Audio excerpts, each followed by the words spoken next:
नमस्कार, welcome to back Monika Mane vlogs. तर हा आपला फर्स्ट इंट्रोडक्शन आणि Q&R पण म्हणू शकतो. तसं आपण क्वेश्चन अँड ॲन्सर, प्रश्न तुमचे उत्तर माझं, हा तसावाला आपला फर्स्ट व्हिडिओ आहे. तर बरेच दिवस झाले तुम्ही माझे डेली व्लॉग्स बघता, व्हिडिओज बघता आणि बऱ्याच जणांना काही क्वेश्चन्स आहेत की जे तुम्ही काही विचारलेले क्वेश्चन्स वगैरे जे होते ना, तर त्यांचंच मी आज ॲन्सर देणार आहे, म्हणजे उत्तर देणार आहे.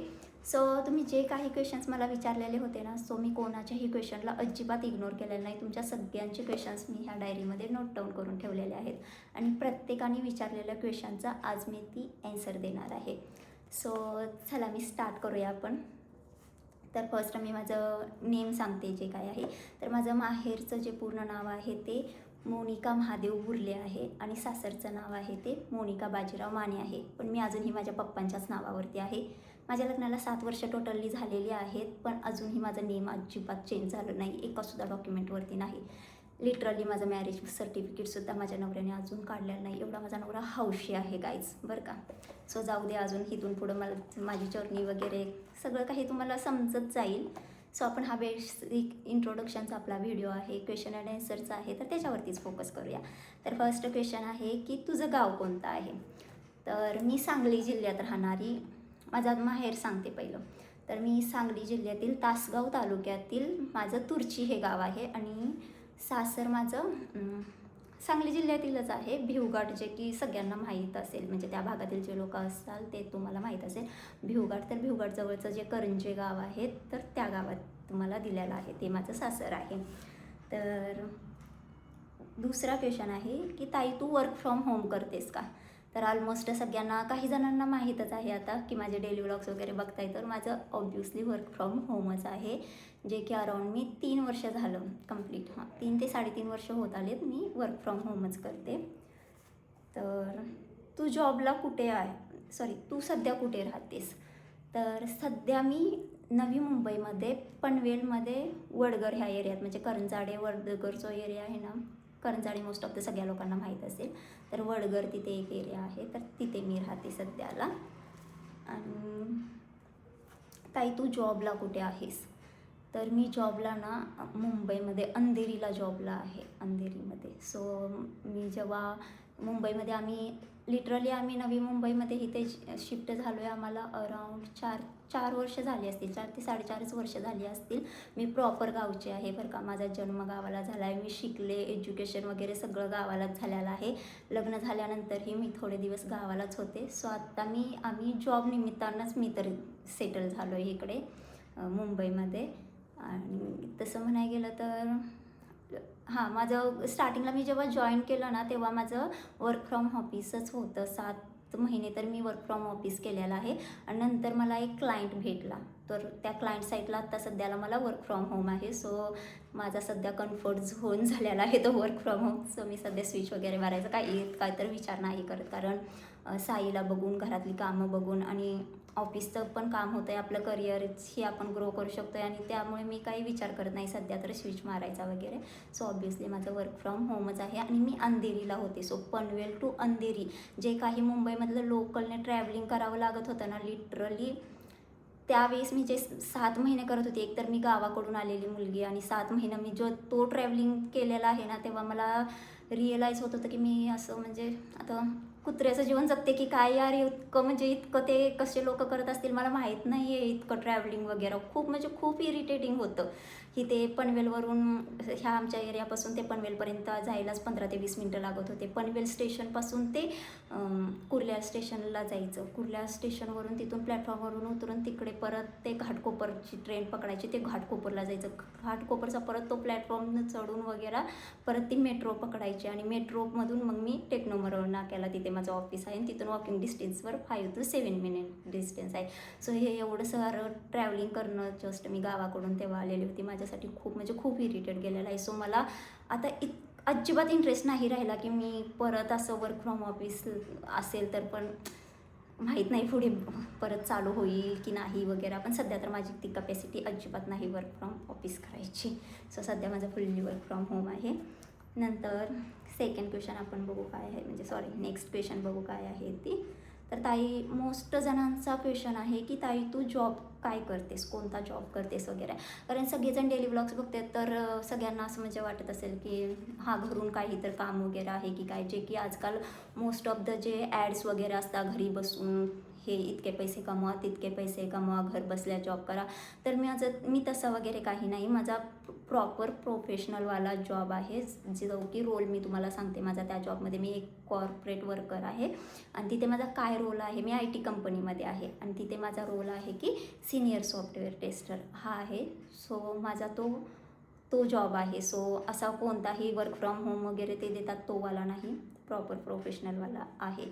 तो आय होप की सगळ्यांना आता माहिती पडली असेल की मी एक्झॅक्ट काय जॉब करते. तर नेक्स्ट क्वेश्चन आहे की ताई तुझ्या फॅमिलीमध्ये कोण कोण राहतं. सो बऱ्यापैकी सगळ्या जणांना माहीत असेल की आता मुंबईमध्ये आम्ही राहतोय, तर तिथे तर मी, माझे हजबंड आणि माझा मुलगा, आम्ही तिघेच आहोत आत्ता सध्याला. पण माझे सासू सासरे आहेत ते गावी असतात. ते गावाकडेच, आमची शेती वगैरे आहे, गावाकडेच घर आहे, ते गावीच असतात सध्याला. तर ते काही इकडे यायला रेडी नाही आहेत. सो नेक्स्ट बघू कधी, म्हणजे पण सध्या तर आहेत. म्हणजे सासू सासरे गावी असतात आमचे. सो आम्हीच इकडे पोटापाण्याच्या मागं आलेलो आहोत जॉबसाठी खास, बरं का. नंतर नेक्स्ट क्वेश्चन सांगते, तुला सॅलरी किती आहे. ॲक्च्युली हा तर मी क्वेश्चनचा आन्सर आत्ता नाही देऊ शकत, पण कारण बरेच माझे कलिग लोक वगैरे पण बघतात वगैरे व्लॉग्स वगैरे, त्यामुळे माझी सॅलरी तर मी अशी डायरेक्टली व्हिडिओ थ्रू तुम्हाला नाही सांगू शकत. पण तुम्ही गेस करू शकता. IT मध्ये मी आहे आणि सिनियर सॉफ्टवेअर इंजिनियर आहे. तर अराऊंड किती असेल, ठीकठाक म्हणजे आहे माझी, जी की मी लहानपणी वगैरे बघितलेली माझी ड्रीम सॅलरी आहे, बरं का. आणि खूप म्हणजे खूप मी त्या सॅलरीत हॅपी आहे. काही जणांसाठी कमी पण असू शकते आणि काही जणांसाठी जास्त पण आहे. पण माझ्या खानदानातली अख्खी मी पहिली मुलगी आहे की जिला माझला एवढी सॅलरी आहे, बरं का, आत्तापर्यंत. सो मी खूप त्या मुमेंटसाठी प्राऊड पण फील करते आणि मी हॅपी आहे जी काही सॅलरी आहे त्यामध्ये. आणि आता माझं वर्क फ्रॉम होम असल्यामुळे माझा काहीसुद्धा खर्च नाही. जेव्हा ऑफिसला जात होते तेव्हा खूप म्हणजे ऑफिसला जाणं म्हणजे ना, ट्रॅव्हलिंगचा खर्च पण एकतर येतो. आणि जेव्हा आपण बाहेर ऑफिसला जाणं म्हणजे 4 माणसात उठणं बसणं, तेव्हा आपल्या ते ड्रेसिंग आलं की बाहेरचा एक्सपेन्स पण खूप असा वाढलेला असतो. सो तोही माझा आत्ता खूप कमी झालेला आहे. आणि जे काही इन्क्रीमेंट असतं ते भेटतं बऱ्यापैकी, तरी भेटतंय चांगलं वगैरे. सो ठीकठाक माझी सॅलरी वगैरेसुद्धा खूप चांगली आहे गाईज, की मी त्या सॅलरीमध्ये खूप हॅपी आहे. पण मी एक्झॅक्ट नाही सांगू शकत. आय होप की यू अंडरस्टँड. नंतर तुझं वय किती आहे. जस्ट मला काही तर लास्ट वीकमध्ये एका ताईने क्वेश्चन विचारला की तुझं वय किती आहे. ते म्हणतात ना की पुरुषांना त्यांची सॅलरी आणि म्हणजे बायकांना त्यांचं वय कधी विचारू नये, असं मी ऐकलेलं आहे. सो तुम्ही गेस करा किती असेल माझं एज वगैरे. तसं तर माझं एज तुम्हाला किती वाटतं ते तुम्ही गेस करा. मी सांगते, मी तुम्हाला सांगणार का, असं काही नाही की फक्त तुम्हाला गेस करा असं बोलते मी. नेक्स्ट टाईम वगैरे नक्की सांगेल. आणि आज मी सॅटर्डेला व्लॉग हे करते आणि माझा 24ला बड्डे पण आहे, आता 24 ऑगस्टला. सो तेव्हाचं पण मी सांगेन तुम्हाला. त्या दिवशी पण मी ॲटलिस्ट त्या व्लॉगमध्ये तुम्हाला सांगते, म्हणजे 2 दिवसांनी मी अपलोड करेन ना बड्डेचा व्लॉग, तेव्हा मी तुम्हाला नक्की माझं एज सांगेल. पण ह्या व्हिडिओच्या कमेंटमध्ये नक्की तुम्ही गेस करा की माझं एज म्हणजे किती असेल वगैरे. नक्की सांगा कमेंट करून. नंतर तू कोणता मोबाईल यूज करतेस कंटेंट क्रिएशनसाठी. हा पण मला 2 ते 3 क्वेश्चन्स आलेले. 2 ते 3 जणांनी क्वेश्चन्स हा विचारला की तू मोबाईल कोणता यूज करतेस. आणि मी एका व्लॉगमध्ये असं पण बोलली होती की मी लाईट पण यूज नाही करत, सध्या माईकही यूज नाही करत. तरी पण मला इंस्टाग्रामवरती बऱ्यापैकी चांगली रीच मिळालेली आहे. खूप मी हॅपी आहे त्या रीच रिलेटेड वगैरे. सो माझ्याकडे सध्या जो मी आता यूज करते ना, तो वाला मोबाईल iPhone 17 Pro आहे. आणि जो माझ्याकडे रेग्युलर यूजचा आहे तो हा माझा OnePlus 10R आहे. आणि मी iPhone 17 Pro वापरते. सो तरीही मला ना रिंग लाईटची खूप गरज होती. गाईज मी रिंग लाईट घेतले, जो आत्ता बघू शकताय ना तुम्ही. ह्या लाईट मी लावलेली आहे, बरं का. मी कालच्या व्लॉगमध्ये जे माझे डेली व्लॉग्स बघतात त्यांनी बघितलं असेल की मी तुम्हाला विचारलं होतं की मी लाईट घेतली असेल का नसेल. तर घेतले, कारण iPhone 17 Pro असूनसुद्धा फक्त क्लॅरिटी येते, पण लाईटची खरंच खूप गरज असते की कोणताही मोबाईल असेल असं मला वाटतंय. आणि मी फोन पण आधी नव्हते यूज करत, तर मला अशा पण ताईंनी काही क्वेश्चन्स केले होते की तू म्हणजे काय त्या बोलल्या होत्या की तू म्हणजे लाईट वगैरे यूज नाही करत तर तुझ्या व्हिडिओला एवढी क्लॅरिटी कशी आहे. ऑफकोर्स की मोबाईल तर iPhone 17 Pro आहे तर क्लॅरिटी तर आहेच व्हिडिओजना. पण मी जेव्हा किचनमधले आमच्या हॉलमध्ये बेडरूममध्ये तर ओपन विंडो आहेत, ह्या पूर्णच्या पाठीमागच्या आहेत ना त्या पूर्ण ओपन विंडो आहेत, तर दिवसभर तर मला काही लाईटची गरज इतकी नाही पडत. पण किचनमध्ये आमच्या एवढी लाईटच लावावी लागते, कारण एवढं नॅचरल जी सनलाईट वगैरे आहे ते इतकी येत नाही, उजेड परत नाही तिथे. सो त्यासाठी मला मेन लाईटची गरज वाटत होती. आणि जेव्हा मी रेसिपीचं ही रिंग लाईट घ्यायच्या आधी रेसिपीचं शूट करत होती ना, सर मी तुम्हाला एक आयडिया सांगते मी काय करत होते ते. सो तुम्ही पण यूज करू शकताय ते. सो मी जेव्हा रेसिपीचा जो व्हिडिओ शूट करत असेल ना, तेव्हा मी मोबाईलचा टॉर्च ऑन करायचे आणि मग व्हिडिओज ऑन करायचे. त्यामुळे ते टॉर्च पण तिथेच असायचं. सो त्याने फ्लॅश चांगला पडत होता आणि क्लॅरिटी पण एकदम मस्त येत होती एक रेसिपीची वगैरे सुद्धा. सो ज्याने कोणी अजून रिंग लाईट वगैरे नाही घेतली तर तात्पुरतं तुम्ही ते तशी करू शकता. खूप छान येतो, म्हणजे क्लॅरिटी वगैरे वाटत पण नाही की लाईट आहे की नाही. पण ते कसं होत होतं सारखं, मी म्हणजे तसं मी अजून पण बरेच दिवस चालवू शकले असते. पण जेव्हा रेसिपी शूट करतो मग मोबाईलला ना मोबाईल असा तापायचा वगैरे, हीट व्हायचा आणि परत ती टॉर्च ऑनच नव्हता होत. सो तो प्रॉब्लेम मला सारखा फेस होत होता. मग नंतर तो मोबाईल गार होईपर्यंत, थंड वगैरे होईपर्यंत तो बंद वगैरे करावा लागत होता मला.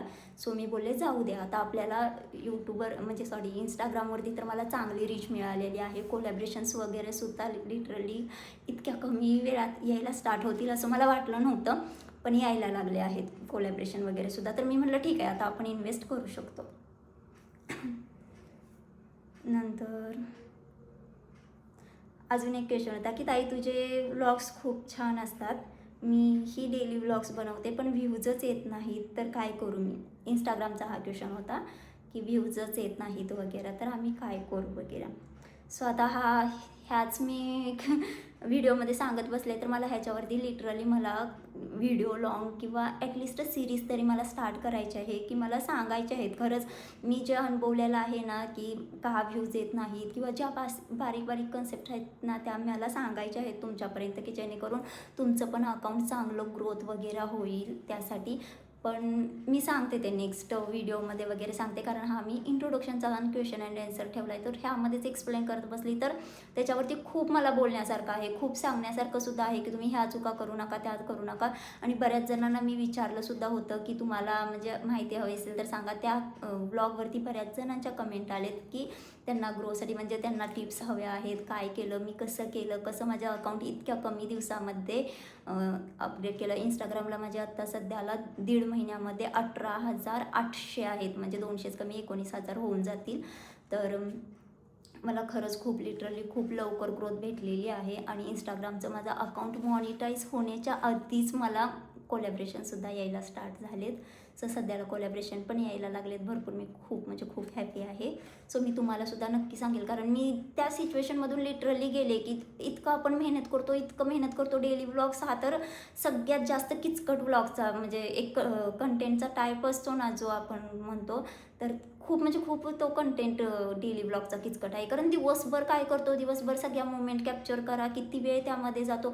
जे आपण रुटीन म्हणजे जे करायला जातो ना, म्हणजे जे कामं आपली रेग्युलरची भाजी कांदे असेल किंवा रेग्युलरची जी जरी कामे असतील, ज्या कामाला 1 तास लागतो ना, ते शूट सोबत करणं म्हणजे ना लिटरली 2 ते 2.5 तास ॲटलिस्ट 1.5 ते 2 तास तर किती पण प्रोफेशनल असेल तर त्याला तेवढी कामं करण्यात तेवढा वेळ जातो. आणि पुन्हा ते एडिटिंग वगैरे एवढं करा, जेव्हा एवढं आपण कष्ट घेतो, एवढं हे करतो आणि जेव्हा व्लॉग्स अपलोड करतो आणि त्याच्यावरती व्ह्यूजच येत नाही, इतकं डिमोटिवेट होऊन जातो ना. ह्या फेजमधून मी सुद्धा लिटरली त्यावेळेस गेलेले आहे. सो मला जितकं हेल्प करता येईल, तुम्हाला जितक्या टिप्स सांगता येतील ना, ज्या मी फॉलो करते आणि मला तर ग्रोथ मिळाली बरं का त्यामध्ये, सो मी नक्की तुम्हाला शेअर करेन. सो मला त्यासाठी एक सजेस्ट करा की मी इंस्टाग्रामला दररोज त्याची सिरीज स्टार्ट करू का. मला लवकरात लवकर करायचंच आहे, कारण बऱ्याच जणांचे दररोज ॲटलिस्ट 2-3 तर DM येतच आहेत की ताई सांग पटकन, ताई सांग तू असं काय करतेस की तुझं एवढं चॅनल ग्रो कसं काय झालं वगैरे.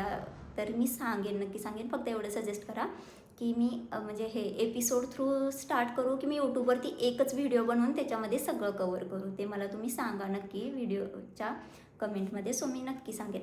आणि बरेच कंटेंट क्रिएटर जे बिगनर्स आहेत त्यांनी मला फॉलो केलेले आहेत आणि बरेच लोक अशी पण आहेत की त्यांचे 40-50-60,000सुद्धा फॉलोवर्स आहेत. त्यांनीसुद्धा मला म्हणजे फॉलो केलेला आहे. सो मला खूप हॅपी वाटतं आहे की असं म्हणजे ते लोकंसुद्धा आपल्या कंटेंटला म्हणजे लाईक करतायत वगैरे, आपल्याला फॉलो करतायत. सो खूप हॅपी वाटतं असं जेव्हा लोकं आपल्याला काय बोलतात प्रोत्साहन वगैरे करतात, जे रिॲक्शन देतात त्यावरून.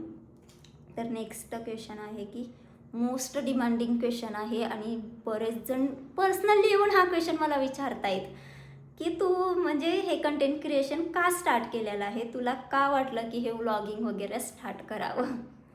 तर ॲक्च्युली ह्याचं ॲन्सर मी सध्याला तर नाही देऊ शकत असं मला वाटतंय. ठीक आहे, म्हणजे मला ह्याचं ॲन्सर तुम्हाला द्यायचं आहे डायरेक्ट की मी का स्टार्ट केलेलं आहे वगैरे, कारण त्याचं माझं एक पर्सनल रिझन आहे की मी स्टार्ट केलं आहे. असंच नाही की काही लोकं बोलतात की नाही आम्हाला करू वाटलं म्हणून केलं, अजिबात नाही बरं का. कारण इतकं माझं लहान मुलगा आहे, त्याचं स्कूलचं वगैरे सगळं बघणं, माझा ऑलरेडी इतकं ऑफिसचा लोड असतो. प्रोडक्शनच्या दिवशी तर रात्री 9-9, 10-10, कधी तर 1:30-2 वाजेपर्यंत ते ऑफिसचीच कामं मला इतकी असतात. त्यातून हे घरचं सगळं काम करणं आणि प्लस हे व्लॉगिंग स्टार्ट करणं का मला असं म्हणजे हे नाही की मला हाऊस म्हणून इतक्या कामातून वेळ काढून मी करते. सर ऑब्व्हियसली माझं त्याचं पर्सनल रिझन आहे आणि ते रिझन मी आत्ता पण सांगू शकते. पण असं म्हणतात ना, आपल्या हातात आपल्याला त्यात अजून पूर्ण यशच येत नाही, काहीच येत नाही, तेव्हाच असं सगळ्या गोष्टी पब्लिक करणं वगैरे, सोशल मीडियावरती एक ना एक क्वेश्चन्स आता जे काही आपण बोलतोय, जे काही करतोय ना, सगळं विचार करून करावं लागतं की कधी काही आपण ट्रोल तर होणार नाही ना किंवा काय. त्यासाठीच मला असं वाटतं की मला तुमच्यासोबत ते नक्की शेअर करायचं आहे की मी का स्टार्ट केलेलं आहे. त्याचं रिझन तर ऑब्व्हियसली रिझन आहे मला त्याच्या पाठीमागचं की मी कशासाठी स्टार्ट केलं आहे. त्याचा मोटिव्ह एक आहे की मी म्हणजे मला त्यातून काय साध्य करायचं आहे, कशासाठी मी केलेलं आहे ते स्टार्ट. आणि ते जेव्हा मला दररोज जाणवतं ना, आणि प्रत्येक कंटेंट क्रिएटरचं मी बऱ्याच जणांचं असं बघत आहे सध्याला की यूट्यूबचे अकाउंट ह्या लोकांनी स्टार्ट केले आहेत आणि इंस्टाग्रामवरती पण व्हिडिओज टाकत आहेत, पण त्यांना ना म्हणजे त्यातून ग्रोथ तर हवी आहे, पण त्याच्या रिलेटेड बेसिक काहीच माहीत नाही. साधं काही जणांकडून मला आत्ता समजतं आहे की जेव्हा ते इंस्टाग्रामला व्ह्यूज येत नाहीत म्हणून असेच मेसेजमध्ये DM बोलत असतात, तेव्हा ते बोलतात की यूट्यूबरचं पण अकाउंट आहे. यूट्यूबवरती पण ठीक आहे, त्यांनी जे शॉर्ट्स वगैरे असतात ते टाकत राहत आहेत. जे बिगनर्स आहेत मोस्ट ऑफ त्यांचं सांगते, आणि बिगनर्सच मला जास्त विचारत आहेत ऑब्व्हियसली, कारण जे प्रोफेशनल आहेत ते तर कोण मला विचारायला येणारच नाहीत, ते ऑलरेडी सगळं त्यांना माहिती असतं. तर ते लोक मला बोलतात की हे YT स्टुडिओ काय आहे. एका म्हणजे लेडीजने मला विचारलं YT स्टुडिओ काय आहे. म्हणजे ते इंस्टाग्रामवरती व्लॉग्स टाकतायत, नंतर यूट्यूबवरती व्लॉग्स टाकतायत, त्यांना YT स्टुडिओ हे ॲप्लिकेशनसुद्धा माहीत नाही आहे. नंतर काही जणांना माहिती आहे YT स्टुडिओ, त्यांनी डाउनलोड वगैरे करून ठेवलेला आहे, तर त्यांना मॉनिटायझेशनचा क्रायटेरियाच माहीत नाही. म्हणजे तुम्ही कशासाठी स्टार्ट केलं आहे, तुम्ही म्हणजे असंच, आणि तुम्हाला जे काही बोलतात की मी एवढं करते कष्ट, मी खूप डिमोटिवेट वगैरे सध्या होत आहे, पण तुम्हाला त्याचा म्हणजे ॲटलिस्ट आपण जे करतो त्याच्यामध्ये तर ॲटलिस्ट त्याचा मॉनिटायझेशनचा क्रायटेरिया तर ॲटलिस्ट आपल्याला माहिती पाहिजे. आपण स्टार्ट केलं आहे तर आपण म्हणजे त्या टार्गेटने किंवा एक ते गोल म्हणतात ते कसं तिथेपर्यंत अचीव कसं करणार ना आपण ऑब्व्हियसली. सो ह्या गोष्टी बेसिक आहेत, त्या पहिल्या जेव्हा क्लिअर होतील ना, तुम्हाला जाणून घ्या त्या लिटरली पहिल्या जे नवीन केलं म्हणून, असंच नवीन स्टार्ट केलं आहे म्हणून ना जास्त वेळ तर अजिबात टाईम स्पेंड करू नका, कारण फक्त 5 महिने हातात आहेत यूट्यूबसाठी. तरी यूट्यूबचं ह्या 5 महिन्यातच चॅनल मॉनिटाईज झाला तर ठीक, नाही तर झाला तर बऱ्याच जणांना आता ऑलरेडी माहितीच आहे की मॉनिटायझेशनचा क्रायटेरिया चेंज होणार आहे. सो त्यामुळे तर डबल मेहनत करावी लागणार आहे. सध्या इतकंच आहे तर तेच मॉनिटायझेशनचा क्रायटेरिया कंप्लीट होईना झाला, आणि डबल झाल्यावरती आपल्यासारखे न्यू कंटेंट क्रिएटर काय करू शकणार आहेत. सो फक्त 5 महिने हातात आहेत, जे काही आहे ते पणाला लावा. आणि खरंच मी तुम्हाला सांगते, पण माझासुद्धा सध्याला नाही आहे चॅनल मॉनिटाईज. सो मीच आता मोटिवेट होऊन आता तुमच्यासमोर जी बसले ना व्लॉग्स वगैरे बनवायला, रात्रीच्या आता ऑलमोस्ट 1 वाजलेले आहेत, तरीसुद्धा माझं हे आहे की टार्गेट सध्याला ॲटलिस्ट एव्हरी संडेला, लास्ट संडे तर नाही गेला पण ॲटलिस्ट एव्हरी संडेला तरी ॲटलिस्ट एक लॉंग व्हिडिओ मी अपलोड करत जाईल. आणि 5 महिन्यात हे जरी फक्त एव्हरी संडे जरी मी करत राहिले ना तरीसुद्धा होणार नाही आहे माझासुद्धा चॅनल मॉनिटाईज, हे मलासुद्धा वाटतं आहे. पण हार न मानता मला करायचं आहे, आणि मला वाटतं आहे की मी करू शकेल, आणि करायचं माझं खूप हे पण आहे. सो प्लीज मॉनिटायझेशनचा क्रायटेरिया पहिला बघून घ्या. म्हणजे काही जणांना माहिती आहे की 1000 सबस्क्रायबर झाले की आपला चॅनल मॉनिटाईज होतो, असं माहीत आहे. 1000 सबस्क्रायबर्स झाले का चॅनल मॉनिटाईज हाफ मॉनिटाईज होतो, आणि 4,000 जे तुमच्या YT स्टुडिओमध्ये डायरेक्ट जे प्रोफाईल असतं तिथे जे दिसतो ना तुमचा जे काही आलेले आहेत ते व्ह्यूज आणि आवर्स दिसतं, ते आवर्स असतं ना ते टोटली तुमचं असतं जे शॉर्ट्सचं आणि लाँग व्हिडिओचं. पण आपल्याला मॉनिटायझेशनसाठी जे लाँग व्हिडिओ आपण टाकतो 3 मिनिटाच्या वरचे जे लाँग व्हिडिओज असतात ना त्याच्यावरती आपल्याला 4,000 वॉच टाईम्स पाहिजे, ओव्हरऑल व्ह्यू नाही. त्याच्यासाठी ते 4,000 पाहिजेत. आणि जे शॉर्ट्स टाकतो त्या शॉर्ट्सवरती ना ते पण 10 मिलियन पाहिजेत आणि तेही फक्त 3 महिन्यामधले लास्ट म्हणजे लास्ट 3 मंथ्स असतात त्यामध्येच 10 मिलियन शॉर्ट्सवरती व्ह्यूज आल्या पाहिजेत. सो जे कोणी आत्ता नवीनच कंटेंट क्रिएशन स्टार्ट केलेलं आहे, पहिलं तुमचं असं तुम्ही वीकमध्ये एक लाँग व्हिडिओज तरी ॲटलिस्ट अपलोड करत जावा. आणि जे शॉर्ट्स असतात ते तर रेग्युलरली अपलोड कराच यूट्यूबवरती. किती पण काही पण होऊ दे, कन्सिस्टन्सी मेंटेन ठेवायचा प्लीज ट्राय करा. सो हा व्हिडिओ मला वाटतं की खूपच लाँग होत चाललेला आहे. सो हा इंट्रोडक्शनचा व्हिडिओ होता. तरीही मी जितकं माझ्याकडून होईल, कारण नंतर मी व्हिडिओला मला किती वेळ लागेल बनवाय वगैरे माहीत नाही. सो मी जितकं सांगता येईल तुम्हाला तेवढं सांगते आणि मी सुद्धा ट्राय करते. सो मी पण करते आणि तुम्ही पण करा, कारण मला पण सगळ्यांचं वाटतं की खरंच हे इतकं इझी नाही आहे जे लोकांना दिसतं. एक मिनिटाचे व्हिडिओज वगैरे पाहायला खूप 1 मिनिटाचा व्हिडिओ लगेच स्वॅप होऊन सुद्धा म्हणजे संपतो सुद्धा, पण त्याच्या मागचं जे कष्ट आहे ना ती मला लिटरली आत्ता समजायला लागलं आहे. मी आधी विचार करत होते की खरंच हे तरी इझी आहे, मी पण करू शकते, पण जेव्हा त्यामध्ये आपण उतरलो आहे वगैरे किती मेहनत करावी लागते, किती कंटेंट क्रिएशनसाठी. मी लिटरली मला कोणी आत्ता विचारलं ना की जॉब करणं इझी आहे का कंटेंट क्रिएशन, मी ऑब्व्हियसली सांगेल की सध्यासाठी माझ्यासाठी तर जॉब म्हणजे कारण स्टार्टिंगला स्ट्रगल कंटेंट क्रिएशनमध्ये खूप लागतं आहे, पण आत्ता सध्याला जॉबचं ॲटलिस्ट तिथून डिमोटिवेट तर होत नाही.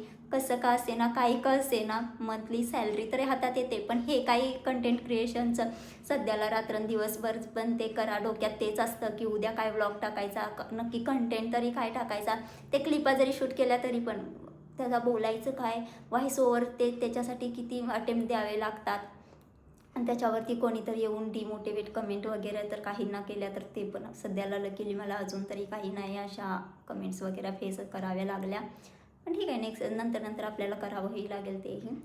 पण खरंच खूप म्हणजे खूप डिफिकल्ट हे आहे. सो पण ठीक आहे, आपल्याला एक माहिती आहे की थोड्या दिवसानंतर आपल्याला त्यामध्ये ग्रोथ भेटणार आहे, काहीतरी एक आपल्याला अचीव होणार आहे. सो तेच मोटिवेशन सगळ्यांनी ठेवा, लगेच डिमोटिवेट वगैरे होऊन जाऊ नका. आणि कन्सिस्टन्सी खूप इम्पॉर्टंट आहे, तेच करत राहा. सो असा काही माझा आजचा बेसिक इंट्रोडक्शनचा व्हिडिओ मी दिलेला आहे, जितकं काही मला सांगता येईल ते सांगितलेलं आहे. आणि माझा मुलगा ही एक आहे, तुम्हाला माहीत आहे, तो सध्याला 6 वर्षाचा आहे आणि फर्स्ट स्टँडर्डला तो जातो आहे. सो त्याच्याबद्दलही सांगायचं राहिलं होतं तर तेही सांगितलं. तर असं काही माझं फॅमिली बॅकग्राऊंड रिलेटेड पर्सनली म्हणजे जे काही बेसिक गोष्टी होत्या त्या तर तुम्हाला मी सांगितलेल्या आहेत. सो अजूनही तुम्हाला काही माझ्याबद्दल जाणून घ्यायचं असेल वगैरे तर बिनधास्त तुम्ही मला क्वेश्चन विचारू शकता, कारण मी ह्या प्लॅटफॉर्मवरती नवीन आहे. तर तुम्हाला काही डाऊट्स वगैरे असतील, आणि जे बरेच लोक ना मला पर्सनली DMमध्ये सुद्धा विचारतात की ताई तू म्हणजे काही क्वेश्चन्स वगैरे ज्यांना व्ह्यूज रिलेटेड, मी असं एकही पर्सन नाही की ज्याला इग्नोर केलं आहे आणि ज्याला रिप्लाय नाही दिला. सो ऑफकोर्स तुम्हालाही काही क्वेश्चन्स डाऊट्स असतील तर मला विचारत जावा, इंस्टाग्राम असू या यूट्यूबवरती असेल, नक्की विचारा. मी मला जितकं जमेल तेव्हा तितकं तुम्हाला सुद्धा हेल्प करायचा ट्राय करेन. ऑब्व्हियसली आपण एकमेकांना हेल्प करूनच पुढे जाऊ, कारण ह्या जर्नीमध्ये खरंच खूप असं नीड असते की कोणीतरी आपल्या जवळचं पर्सन्स असावं की ह्या फील्डमध्ये असेल ना, त्या फील्डमधल्या लोकांशी बोलून खूप म्हणजे असं माहिती पडतं. कोलॅबरेशन रिगार्डिंग काही असेल, कसं करायचं, काय करायचं. ॲटलिस्ट मला सध्याला कोलॅबरेशन यायला लागलेत, पण मला ॲटलिस्ट म्हणजे मी जॉब करते IT मध्ये असल्यामुळे माझं दररोजच असतं ते कॉलिंग वगैरे अरेंज म्हणजे कॉलवरती वगैरे अटेंड करून नंतर मेल वगैरे रिप्लाय देणं, त्यामुळे मला तर इतकं डिफिकल्टी काही नाही जात म्हणजे ब्रँडसोबत वगैरे डिस्कशनमध्ये वगैरे त्यांच्याशी डील करण्यासोबत. पण तुम्हाला कधी काय हेल्प वगैरे हवी असेल तर मला नक्की विचारा, त्यांना कसे रिप्लाय द्यायचे वगैरे काही मला जितकं जमेल तितकं मी तुम्हाला नक्की सांगण्याचा प्रयत्न करेन. तर चला, जे कोणी ह्या चॅनलवरती नवीन असाल तर अजूनही माझ्या चॅनलला सबस्क्राईब केलं नसेल तर पटकन सबस्क्राईब करून घ्या, कारण माझे डेली व्लॉग्स नंतर ज्या मी किचन ट्रिक्स टिप्स वगैरे टाकत असते, माझे फनी फॅमिलीसोबतच्या रील्स वगैरे सगळं काही माझ्या एकाच चॅनलवरती तुम्हाला पाहायला मिळेल, माझी जर्नी वगैरे सगळं. तर पटकन माझ्या चॅनेलला सबस्क्राईब नक्की करा. आणि माझे लॉंग्स व्हिडिओज आहेत ना, सो प्लीज मी रिक्वेस्ट करते यार, म्हणजे फक्त 5 महिने हातात आहेत ना, म्हणून मी तुम्हाला रिक्वेस्ट करते, ज्यांनी कोणी माझे लॉंग्स व्हिडिओ पाहिले नाहीत ना, प्लीज प्लीज बघा. ॲटलिस्ट तो डीमार्टवाला तर आहे ना, तो 28 मिनिट्सचा आहे, तोही पहा. आणि तुम्हाला जर माझा बोर ही व्हिडिओ वाटत असेल ना, तरीसुद्धा ना फक्त माझा व्हिडिओ ऑन करून तुम्ही ठेवा आणि तुमची कामं करत राहा. ॲटलिस्ट मला वॉच आवर्स कंप्लीट करणं सध्या माझ्यासाठी खूप गोल आहे, म्हणजे ते माझ्यासाठी टार्गेट एक आहे. सो तुमच्या फॅमिलीमध्ये कोणाचे पण असतील मोबाईल्स वगैरे, फॅमिलीमध्ये 2-3 मोबाईल असतील ना, तर त्यातून माझे व्हिडिओज वगैरे तुम्ही करू शकत असाल तर करा बरं का. असं कोणाला नाही की कराच वगैरे, पण ठीक आहे, करू शकत असाल मला हेल्प तर नक्की मला तुमची हेल्प ही हवी आहे लिटरली सध्या सांगते. कारण हे खूप म्हणजे खूप मोठं टार्गेट आहे यार, की 5 महिन्यामध्ये मला 4000 वॉच टाईम कंप्लीट करायचे आहेत. आणि मी जेव्हापासून स्टार्ट केलं आहे तेव्हा फक्त आणि फक्त शॉर्ट्सवरती मी हे केलेलं होतं फोकस, आणि लॉंग व्हिडिओ अजिबात टाकलेले नाहीत. पण सध्या मी लॉंग व्हिडिओसुद्धा टाकायला स्टार्ट केलेला आहे. सो माझे लॉंग व्हिडिओ प्लीज बघा आणि माझ्या वॉच आवर्स कंप्लीट करण्यासाठी मदतही करा. चला भेटूया नेक्स्ट व्लॉगमध्ये. Bye bye.